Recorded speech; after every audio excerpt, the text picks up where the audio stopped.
يا مرحب بيكم في براح.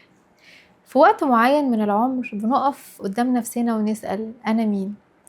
سؤال بسيط في شكله لكنه عميق في معناه. ليه في منتصف الطريق بنحس إننا تايهين؟ ليه أصوات اللوم جوانا عالية وغضبنا بيزيد؟ النهاردة هنفتح أول باب في رحلة لاكتشاف الذات مع الكوتش الملهمة الحبيبة حبيبة قلبي كوتش ريهام رأفت، وهنتكلم عن الجذور اللي ورا الشعور بالضياع ده وإزاي نسلك طريق الرجوع ونعيد اكتشافها من جديد. جاهزين؟ يلا بينا. أهلا وسهلا. اهلا بيكي يا روحي. سعادة غامرة تغمر قلبي كده حبيبتي والله، بوجودك وانا قدامي بجد والله والله. وانا انت ومن عارفه. أول ما نبدأ نتفق على الموضوع اللي هنتكلم فيه الحمد ونحط له لله، محاور، وأنا الحمد بحس إن لله، أنا الحماس الحمد مش لله، قادرة أوقفه، لأني حاسة قد إيه إن أنتي كلامك فعلا بيأثر في الناس، وده الحمد لمسته لله. جدا من السلسلة حبيبتي اللي فاتت رحلة سلام أو مساحة سلام، ومتأكدة إن دي كمان ان هيكون شاء الله. كأنها الستيب 2 بقى. يعني يا رب، إحنا يا رب. عايزين نعرف كده نبتدي منين. فسؤال أنا مين سؤال عميق جدا. تفتكري هو ليه إجابة محددة يعني، ولا هو سؤال بيفضل معانا كده طول عمرنا نسأل أنا مين أنا مين؟ اول يعني هو يبان من بره كده انه سهل، انا مين، انا ريهام، يعني انه عادي. بس احنا بقى لو هنيجي الناس متخصصين وبنسأل السؤال ده، او انا تعالي اخدها مثال على نفسي. اول ما بدأت رحلتي في الوعي واتسألت السؤال ده، انا معرفتش ارد، مع انه يبان انه سهل جدا. طب ايه هواياتك؟ طب بتحبي ايه؟ طب ايه المهم عندك؟ اكنك إيه الالوان المفضله عندك؟ حسيت ان انا ايه ده، ايرور كده، مش عارفه اجاوب على اي حاجه، ولا انا عارفه انا مين. المرحله دي تحديدا لو هنتكلم عنها نقول عليها ايه؟ بيقولوا عليها ازمه منتصف العمر. بنقف في النص كده، انا مش عارف اللي هو هو كل اللي فات انا. ده أنا كنت موثوق فيه أو شغالة زي المكنة لا كده، وفجأة هي، وقفت. هو إيه اللي هو حصل ايه اللي ده، قبل كده، وأنا مين ومين وبعمل إيه ده هنا؟ ومين دول، ولا دي القرارات اللي انا كنت عايزه اخدها، ولا ده الوضع اللي انا عليه النهارده. انا مين؟ انا كنت عايزه مثلا اشتغل واحقق نجاحات، انا النهارده قاعده في البيت بربي ولاد. انا مين؟ بيحصل الصحوة دي تفتكري في أزمة منتصف العمر لو سميناها كده، لما بيحصل صدمة معينة أو خذلان من حد، أو ألاقي يعني شفت حد مثلا كان زميلي وناجح وانا واقفه زي محلي، في وقت في تريجرز كده زي ما بنقول بتخليني اسال السؤال ده، وانا مين وانا بعمل ايه؟ هي تراكمات. تصحي كده فعلا بتيجي بين يوم وليله، هي بس هي ليها، تقعدي مقدمات. تنطفي تنطفي تنطفي لغايه ما يجي يوم تقفي قدام المرايه، انت لا انت عارفه مين دي، ولا ايه الجسم ده، ولا ايه القرارات اللي انا خدتها، ولا عارفه ولا ملامح واضحه ليكي. فتحسي بالاغتراب. انا غريبه في وسط جسمي اصلا، جوايا انا نفسي، جوا نفسي انا غريبه، انا ما اعرفش انا مين، وما اعرفش اي حاجه. ايه اللي جابني هنا بالظبط كده؟ عارفه مين اللي زقني وجابني هنا؟ مرحله صعبه جدا. وحس ان انا بقى رافضه كل الظروف اللي انا كنت متعوده تمرد عليها وانها بقى، كانت في حته وزعلانه مره. وغضبانه، وعندي احساس باللوم والذنب، وكل المشاعر بقى اللي بنقول عليها سلبيه هي موجوده عندك في اللحظه دي. تفتكري ليه بنوصل للمرحله دي؟ يعني بعد ما نكون عشنا سنين عمرنا، لو احنا بقى ربطنا ان السؤال ده بيبقى شديد الالحاح في المرحله العمريه دي، يعني ايه اللي بيحصل يخلينا نبص على سنين حياتنا اللي فاتت كده فجأة نصحى من النوم نقول ايه اللي حصل قبل كده ده؟ في الغالب بتبصي يعني اللحظه دي تحديدا، لانه انا عن نفسي مريت بيها، هتكلم عن نفسي. بتحسي ان كل حاجة ماشية مظبوط، جوزي مثلا ناجح في شغله، ولادي خلاص انا مطمنة عليهم في مدارسهم وفي الطريق بتاعهم، عيلتي زي الفل. انتي بقى جاية بتعملي ايه؟ انتي عايزة ايه؟ ايه الاهداف اللي انتي عايزة تحققيها؟ طب انتي فين بقى في اللعبة دي كلها؟ مفيش، انا معرفش. لما يبدأ يبقى يومي فيه فراغ محور، من المسؤوليات شوية، ابدا احس انه ايه اللي بيحصل. ولما احس ان انا مشغوله في يومي بحاجات تانية، ولادي، جوزي، اهلي، بس انا ماليش اصلا خلال اليوم ده حته صغيره كده هي بتاعت ريم، مش موجوده. فبحس ان انا غريبه. طب هو انا ايه المهم عندي اصلا؟ طب انا بحب ايه؟ طب حتى لو جينا اخترنا اكله، تحبي تاكلي ايه يا ماما؟ تلاقيني قاعده ساكته، انا مش عارفه، انا بجد مش عارفه. ياكلوا اختاروا اللي انتوا. هم عايزينه، انا تمام. طب نخرج فين؟ اي حاجه اللي انتوا عايزينه. كل حاجه كده انت بتردي انه مش عارفه اي حاجه عن نفسك. فتحديدا بتقفي في الحته دي، انه مين انا. ضغوطات بقى كتير، مشاكل كتير، تحسي ان انت طول الوقت متعصبه. وبالذات لو انا ولادي بداوا يكبروا وجوزي بدا يكبر، فحس ان انا على المسرح لوحدي. كل واحد ليه دور في حياته الا انا كنت بعمل ادوار كتيره قوي في حياتهم، بس النهارده انا قاعده لوحدي. كله، ولو عندي ولاد طول اليوم بره وبيعملوا اشغالهم واصحابهم، وحتى لو بنات، كل واحد ليه العالم بتاعه الا انا قاعده العالم بتاعي فاضي، ما اعرفش فيه حد. لا صحاب ولا هوايات ولا شغل ولا اي حاجه، انا صح. انا قاعده هنا مفيش. كأن ساعات بتلاقي سؤال ملح كده، هو انا ايه؟ انت ايه لازمتي عايشه ليه؟ والسؤال ده تحديدا بيطلع هنا، هو ايه وانا بعمل ايه اصلا، وخلاص ما الحياه مم. ماشيه. فالسؤال ده بيجي من الحته دي، لما يبدا المسؤوليات فعلا تقل من عليكي وكل واحد يبقى ليه الدور بتاعه، حياته منشغل فيها، ابدا هنا ابص لنفسي وانا بعمل ايه. طب والسنين اللي فاتت دي كلها، يعني احنا بنبقى مغيبين ولا يعني هل احنا كنا عايشين بشخصية مش شخصيتنا مثلا؟ هل كنا متأثرين مثلا بصورة معينة او نمط معين بتاع مامتي ولا بتاع اختي، فانا بعيد نفس النمط كده بلا وعي؟ دي مش شخصيتي. في الغالب بيبقى طالعين من التربية عاملين ازاي، هو انا اصلا ما كنتش اولوية، ما كنتش مهمة عند في بيئتي، انا كطفلة صغيرة ما كانش بيجيبوني كده يقولوا لي رأيك ده ايه النهاردة، مهم هتروحي في الحتة الفلانية، طب ايه رأيك في كذا، نعمل كذا. الخيارات اللي احنا بنربي عليها اولادنا بقى بعد ما درسنا بقينا نعمل ده. انت طول الوقت ما بتختاريش حاجة، طول الوقت الحياة يلا هنروح في الحتة الفلانية، يلا هتلبسي اللبس الفلاني، يلا هتتعلمي التعليم الفلاني، وكأن حد بيبوشوا ناحية حاجة انت اصلا مش عارفاها. فانت أداة لتحقيق أحلامهم هم وأهدافهم هم، مش حتى انت اختيار خالص. الدراسة والتخصص بيبقى غالبا بالظبط، اختيار بيبقى جاي من هنا. الأهل برضه. أجي أشوف ماما بقى، ماما دي عاملة ازاي، معظم أمهاتنا كده بتربينا ما بتفكرش في نفسها ابدا. لو جينا حطينا اكل هي هتلاقيها بتاخد البواقي بتاعت ولادها عادي جدا، وهي بس اهم حاجه انت تاكلي، لازم دولابك يكون فيه الغسيل بتاعك زي الفل، حاجتك زي الفل، مالكيش دعوه باي حاجه، انت زي الفل خلاص انا زي الفل.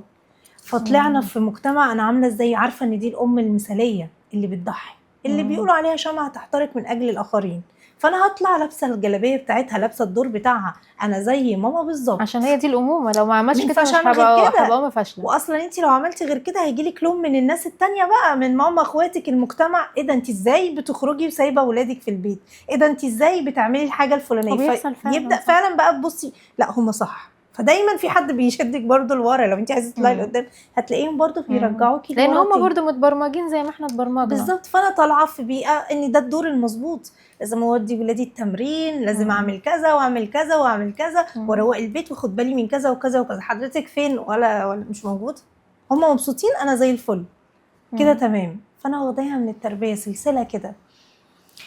طب انا لو انا بسمعك دلوقتي، انا تهت، هل انا الصورة دي، هل دي حقيقتي؟ يعني هل دي حقيقتي فعلا، ولا دي الصورة اللي هم عايزين نعيشها؟ ما يمكن اكون انا اللي عايزة كده ومرتاحة كده. في الغالب لو انت عايزه كده مش هتكوني تعبانه، لانه في الغالب معظم الاصوات اللي جوانا، الصوت اللي من جوه اللي بيكلمك بيقولك ايه، صوت لو هي صاحبتك وبتتكلم معاكي استحالة تقعد معاكي مش تعرفك تاني، صوت كله لوم، كله انتي فاشلة، انتي فاكرة نفسك كده احسن من واحدة، يعني انتي مالكيش لازمة، مالكيش قيمة، انتي يعني فاكرة نفسك واثقة في نفسك، ده انتي ولا اي حاجة. صوت بتقوليه جواكي كده، هو طول الوقت ملازمك في الخلفية كده، كل حاجة بتعمليها الصوت ده شغال من ورا بيكسر فيكي. الصوت ده صوتك على فكرة. وفي كمان بيقولوا انه الطفل الداخلي بقى اللي بيقعدوا يتكلموا عنه، هو بيبقى موجود بيقولك تعالي اعملي كذا، انت حلوه على فكره، تعالي نروح في الحته الفلانيه، انت مهم تعملي كذا. من كتر ما انا ما بسمعش الصوت اللي هو الطفل الداخلي اللي هو نفسي الحقيقيه بيموت، ما بيطلعش، ما ببقاش قادره بعد شويه من الوقت اسمعه، هو موجود بس انا خلاص ما بقتش عايزه اسمعه، بقيت اسمع الصوت اللي بيلوم، اللي بيكسر، اللي بيقول لي انت كذا وكذا وكذا، وبصدق. انا بقى بعمل ايه، انا اتعلمت انه انا طول ما برضي داليا زي الفل راضيه، انا راضيه. فانا اتعلمت ان انا ارضي كل الناس اللي حواليا، مش مشكله انا عايزه ايه. فالنهارده لو داليا جايه بتقول لي يلا ننزل وانا تعبانه ومتكسره ومش قادره، لا هنزل عشان داليا ما تزعلش، صح. لا هاجي على نفسي عشان اصل ابني ما اعرفش ايه، اصل جوزي هيقول كذا، طول الوقت انت عماله تقدمي لكل اللي حواليكي، طب انت فين؟ مش موجود، مش سامعاها. فانا الحقيقيه دي هي موجوده جوانا، بس هتعرفيها بقى لكل ما الصوت الداخلي اللي جواكي يلومك ويكسر فيكي، اعرفي ان انت عايشه بحاجتين، بنقول عليه جزء قديم مني وجزء جديد، سابوتاج، صراع بين جزئين جوايا. وبتهيألي يعني معظم السيدات بالتحديد بتقع في الجزء ده، لان هي فعلا بتبقى بتعيش سنين عمرها بتكرر نمط امها، وبتبقى رابطه بقيمتها كأم وكزوجة او بالظبط. كأم بشكل اكبر. بالظبط. انا طالما انا برعى اولادي وباكلهم وبشربهم وبكبرهم بذاكر لهم، انا كده تمام.